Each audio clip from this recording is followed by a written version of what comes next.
राधे सांग मैंने आपण मैंने तो बहुत सारा लंका चप खाऊे हेले मु चीज वाला लंका चप बनाऊँ आपण देखु घरे निश्चिंत ट्राए करूँ विभिन्न प्रकार आइटम बन बन मुझे भूली गली जे मुझे छात पर लगे सिमला लंका देखला बहुत सारा पाचिक भी नष्ट भी हो गलानी चलतु बनवा चिली लंका चप लास्ट आम एमती लंका को भल चिरिकी भितर सब मंजी काढ़ीदे गोटे जगह को काढ़ीदे पिज्जा पास्ता सस चीज गोलमरीच गुंड अदा पेस्ट लुण भल आम गोल रेडी करदे मसला गोटे पर गोटे लंका मसला आम देकी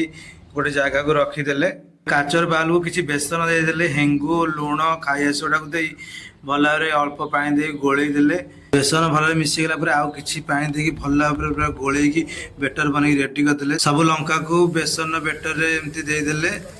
आम कढ़ी तेल गरम गोटे पर गोटे लंका को दे भल भाव छाणिकी आम गोटे जगह को काढ़ीदे टमाटो सॉस सागे सल्व करदेली आप निश्चित बनाते घरे ट्राए कर।